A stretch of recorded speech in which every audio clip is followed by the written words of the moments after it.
Hey,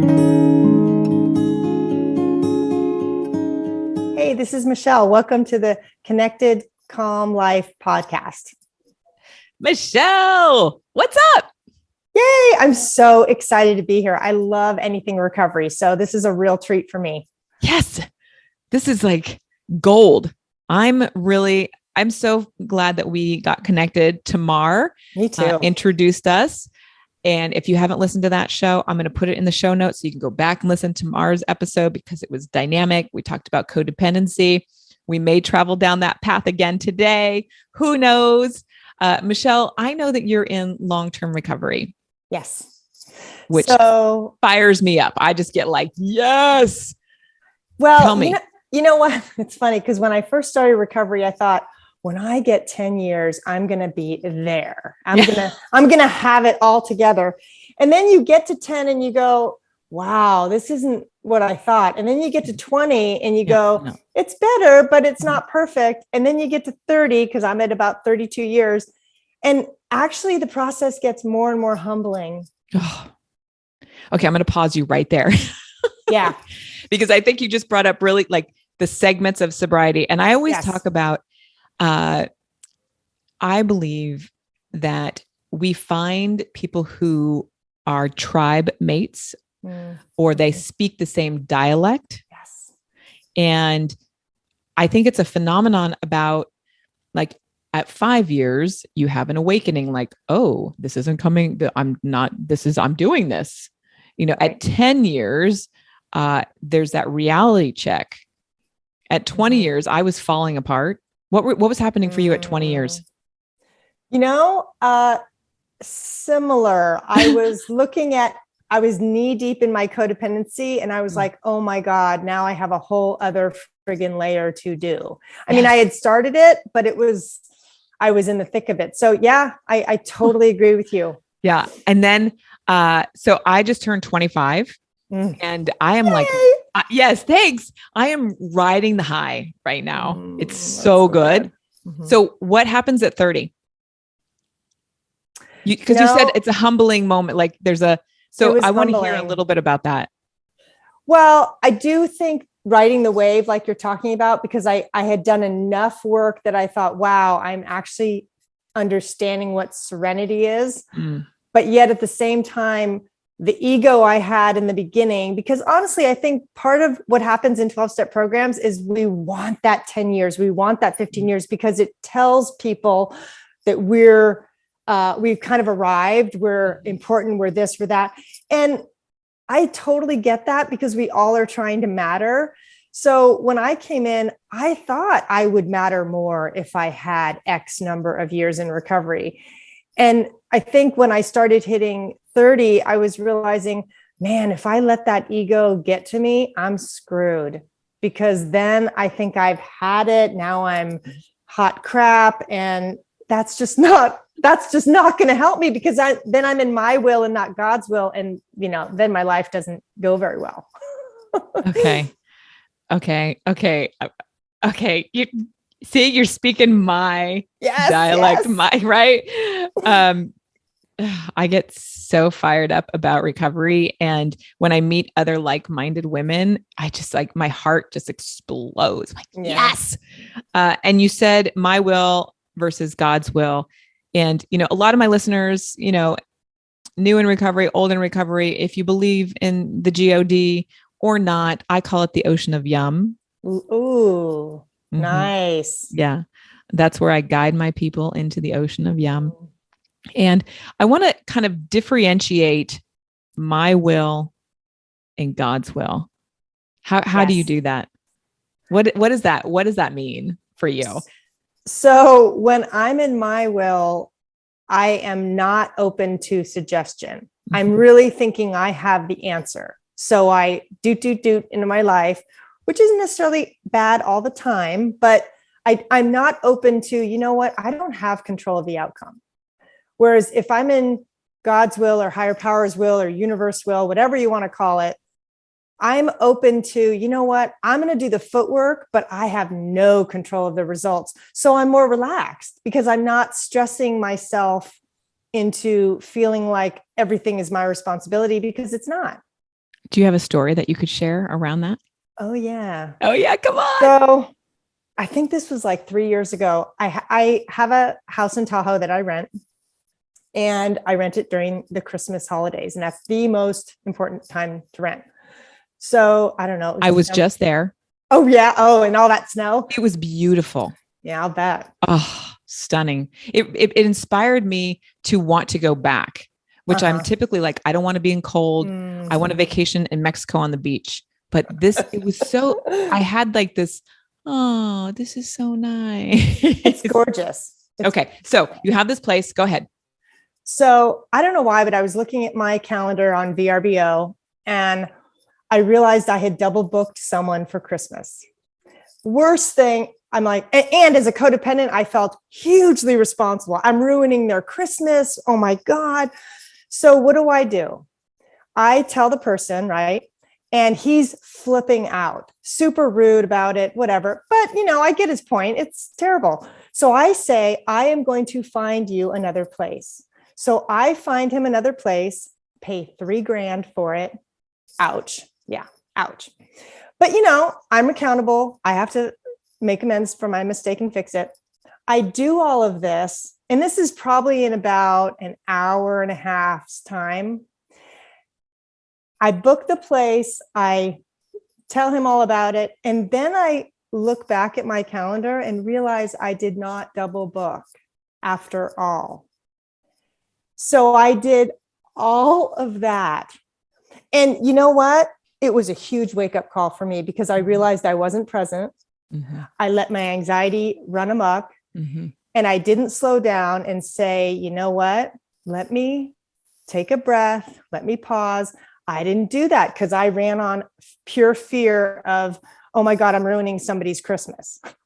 Oh, that is such a good story. Oh my God, Michelle. Oh. But I think it takes that, right? It takes that kind of like that financial hurts. Right. And the shame. I felt so much shame, like, oh my God, I did this to someone. And you know what? I have never had that much shame since, because that was such a good lesson to realize that, you know what, Michelle, I did my best. I messed up. I fixed it. I can walk away and love myself, warts and all. And that's what I got out of it. Is now it's like I'm a lot more careful when I look at things, especially online, because I can easily misread an email, misread dates. And that was a really humbling lesson, but that was the humility. And that was around 30 years. So right on track. So good. I'm just, that's really good. Thank you for sharing that. Sure. The shame spirals that people can go down. I don't recognize them at all until I'm, at the bottom, like crying, like, what did I do? How am I, why am I here? And it's so brutal, but for me, that's what it takes for me to have those awakenings, for me to get closer to that ocean of yum where I'm like, okay, you've got this. Exactly. Otherwise, and that's the gift. Yeah. Yes. If we can't see the pain as the gift, then we're never going to want to go through the pain. And every single time I have an experience like that, I get a gift at the other end. And I trust that now. I totally trust that. When did you start trusting that? What year? What do you think? When my dad died. Oh, that was about 4 years into recovery. And it was my worst fear. Yep.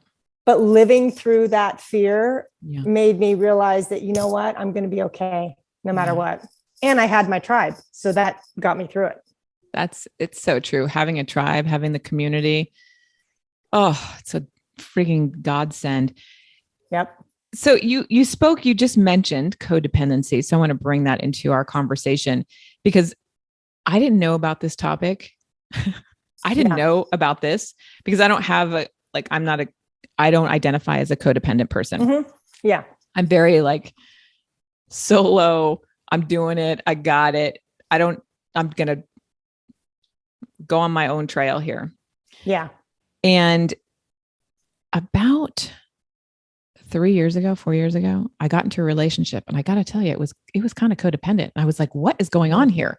How does this happen? How does codependency, like, where does it even come from? I was like, what is going on? Why am I obsessing about this person who I don't even like, I'm not in love with? It's not my, it's like, what's happening? So I want to talk a little bit about that to give our listeners some insight, perhaps, and your experience.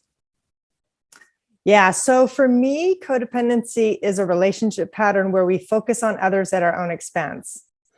So we get so focused on what other people are doing and how we can help or fix or rescue them that we lose ourselves in the process.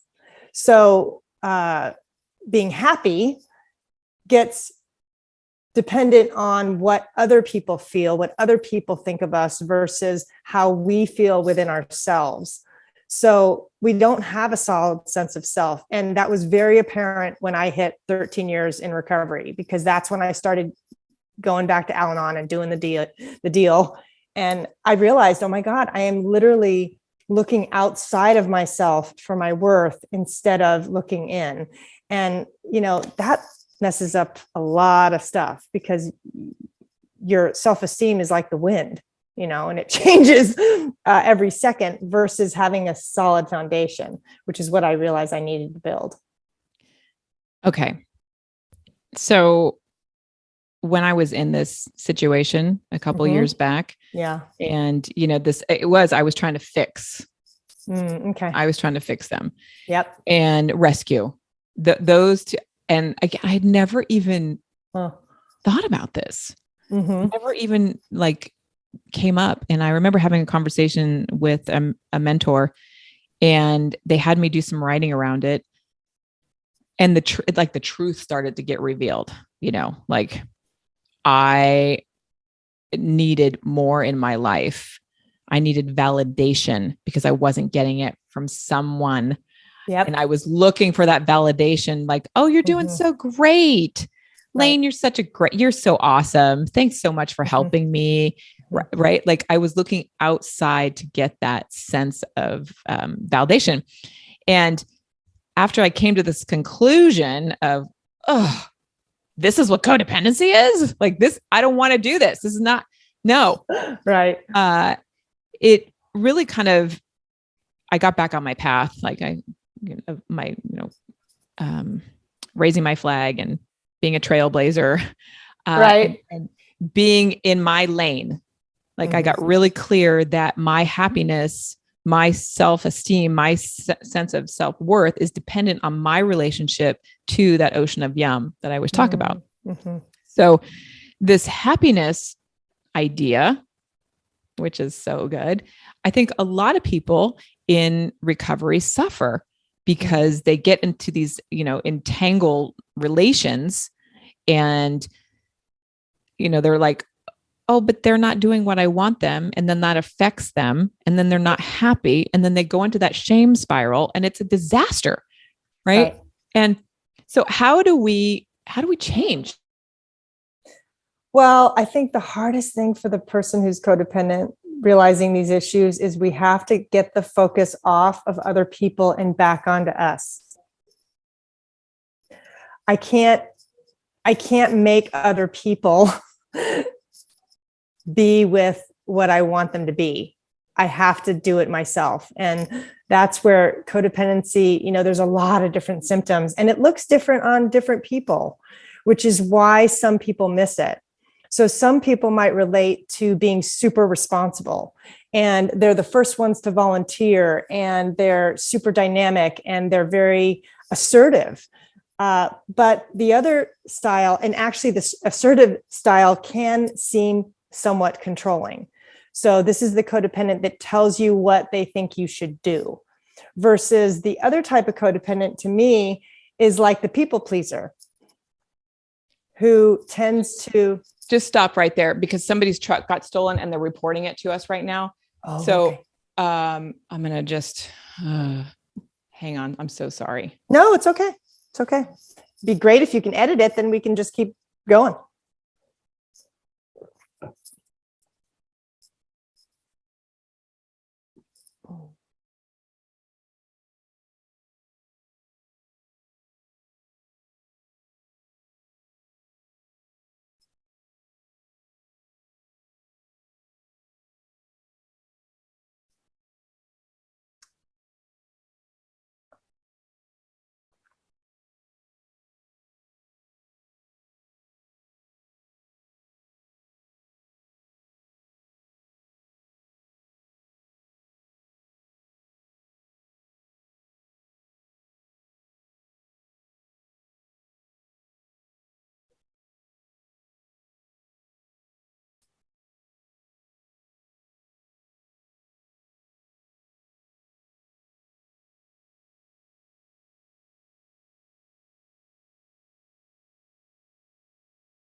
I'm loving this though.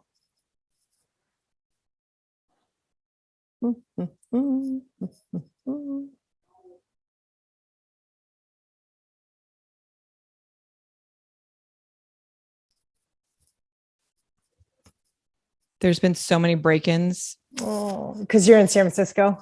And on my street, I mean, he's a plumber and his truck got stolen with all of his tools. Oh, God. He's lived on the street his whole life. Oh, jeez. It's like not okay. Okay. Oh, man. So let's go back. Yep. So what were you saying? You might want to cut that out because there was definitely a pause. So okay. I started talking about the different types of codependence. Okay. So do you want to start there? So do you want me to say like, well, is that sure. Right? Okay. So Michelle, okay, let's get into like different types of codependency, right? Like, because it cuts us off from being happy. It cuts us off from our self-esteem. It cuts us off from this ocean of yum that I talk about. So what are some true tell signs? So the first thing is, this really is kind of like a tree with many branches. So some people actually miss it. They don't realize they're codependent because they don't necessarily think they're a people pleaser, or they don't feel like they're somebody who gives too much, but they might be controlling. So there's one type of codependent. I know someone that used to go to my church that fit this personality type, where they were kind of super helpful, jack of all trades, but always telling you what you should do. So you kind of felt bad, like, oh God, I'm always doing it wrong. And they mean well, but that's their type of codependency is more in your face because they want control and that's how they feel safe. The people pleaser is much more the chameleon, the one that changes depending on who they're with. They want to please and avoid conflict. That's me. That's definitely the path I was on.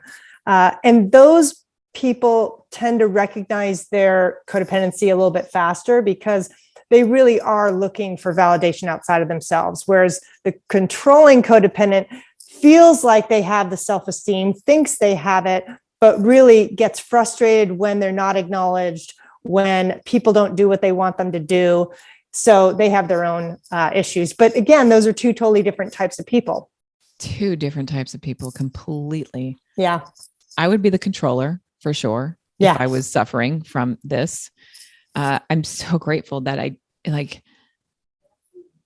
it's kind of off my radar a little bit, but this is I find this with a lot of my clients and just, I think of women in general. Like we get cultured to do this. Yeah. It's like, exactly. We're cultured to do this, but there's also that, the fight, fright, freeze, and the fawn. I know. I just heard that too. This term, I can't stand this term. I'm like, oh, but that's where we go. Now, oh, what can I do to help? Right. What can I do? We acquiesce. Yes. Oh, makes me crazy, but it's a real thing. Yeah. And what do we do? Like, how do we change it? How do you change it? I mean, you're 32 years into this, right? How do you change it?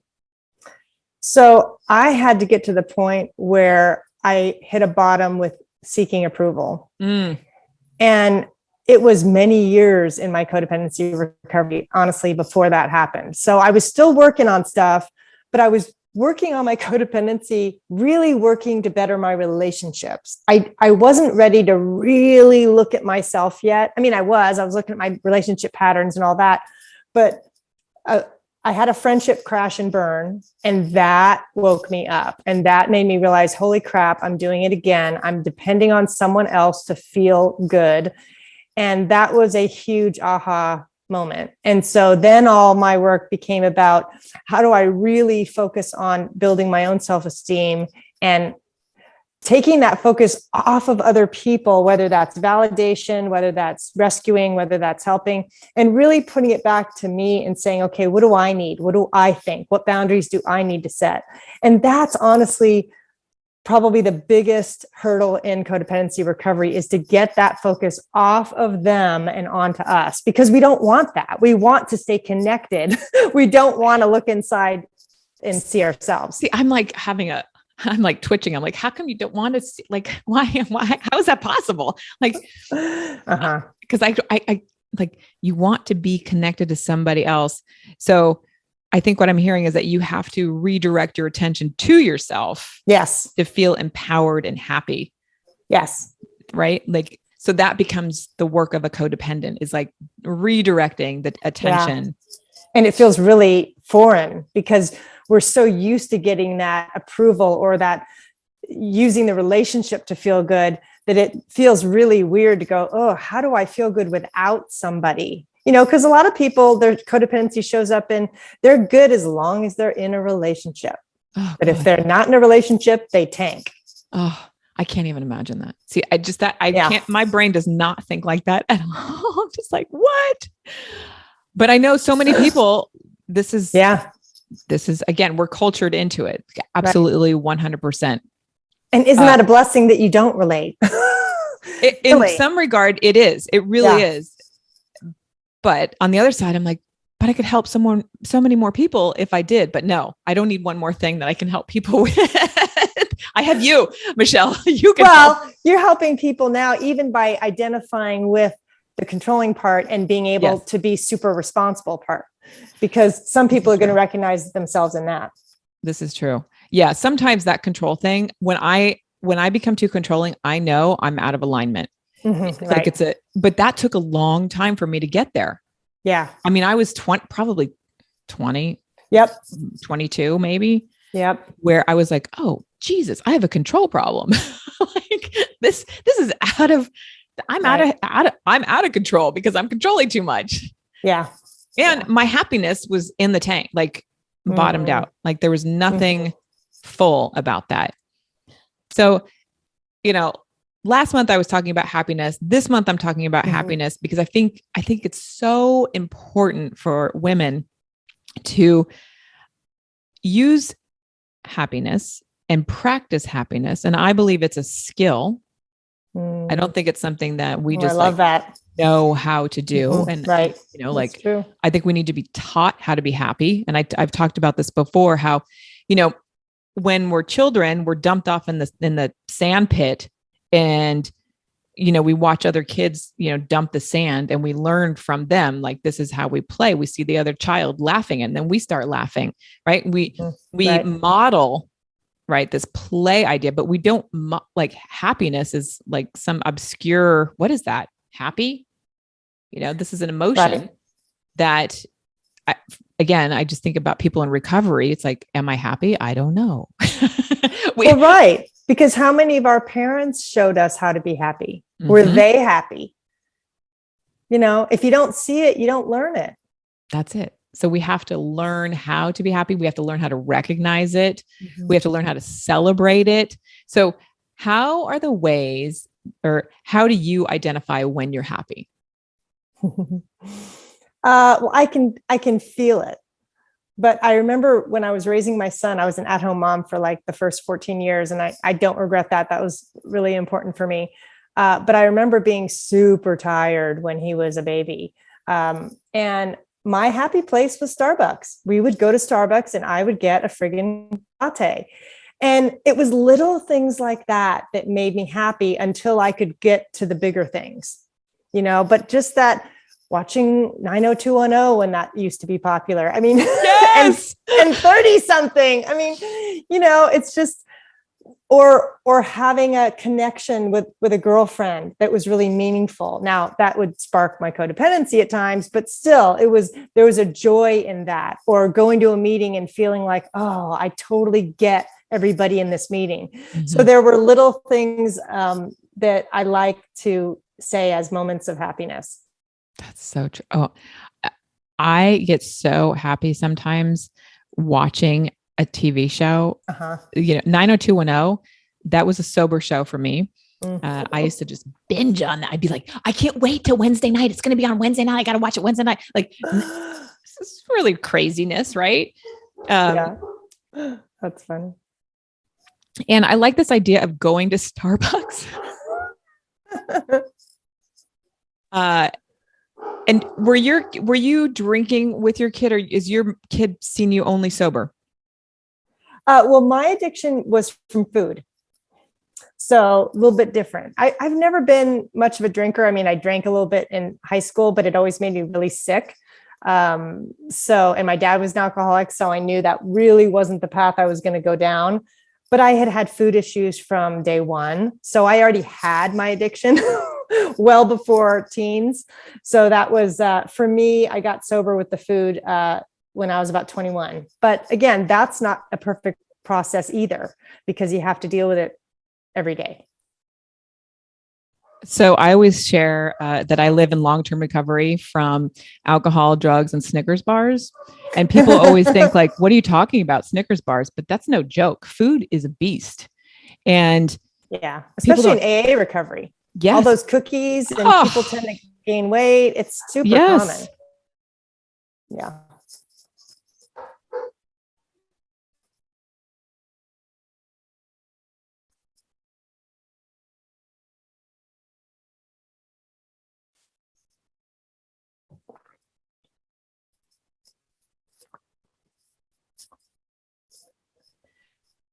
In my early recovery, I remember just eating like popcorn,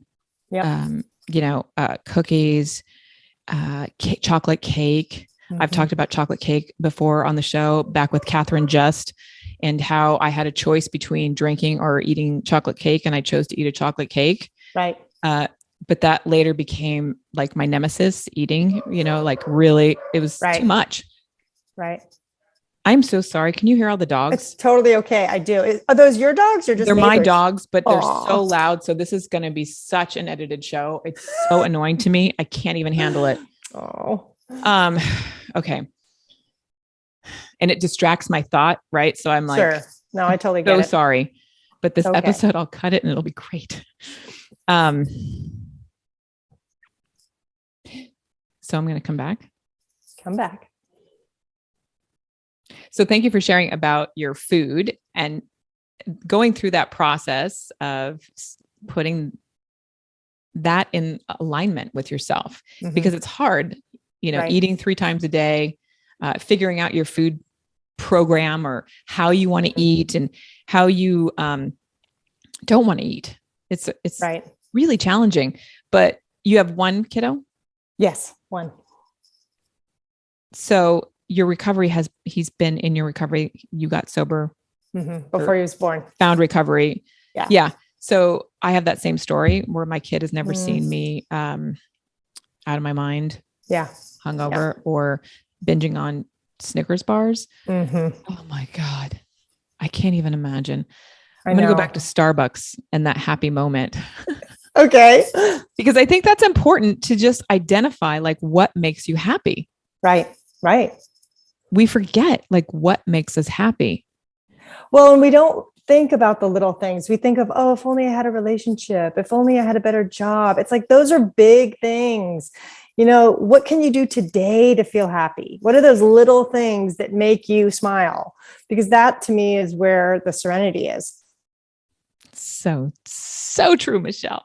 Yes. So I want to ask our listeners to write down what makes you happy today. What are the small things? Love that. What are the small things that you are doing today that bring you joy and fill your heart? And if you've been listening to the show long enough, I always say at the end, may you find something bright, something light that fills you up so you can be the best you can be. So I want you to find that today. I want you to indulge in happiness. Michelle, is there anything else that you want to bring to our listeners today? The one thing I usually say is don't judge yourself for what it looks like. You are exactly where you need to be right now, right this minute. Don't judge it, because sometimes when we're not feeling great, that doesn't mean we're doing it wrong. It just means, we're in a funk or something's up and we're not feeling our best, but this too will pass. That's it right there. This too will pass. Yes. Oh, Michelle, thank you so much for being a friend and for being on the road to recovery and sharing all the gifts that you have today. Thank you. Oh, thank you. All right, friends. You were blurby a little bit at the end. Oh my God. Do you want to say that part again? Yeah. Okay. The whole thing? No, just the last bit. After I said something, the minute you said, okay, you're ending. Okay. Michelle, thank you so much for being on the show today and for participating in recovery, sharing your experience. You're such a joy.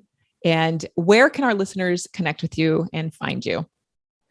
So my website is counselingrecovery.com. And I have a YouTube channel that's Michelle Ferris, relationship therapist. I do videos every week and I'm on Facebook too, but those are the places that they can find me. Awesome. So you can also find this recording over in the Connected Calm Life members area. And perhaps Michelle will be in there as well. Oh, that'd be fun. Yeah. Mama, may you find something bright, something light, and something so delicious that fills you up so you can be the best I know you can be. Until next time, take good care. Bye, Michelle. Bye.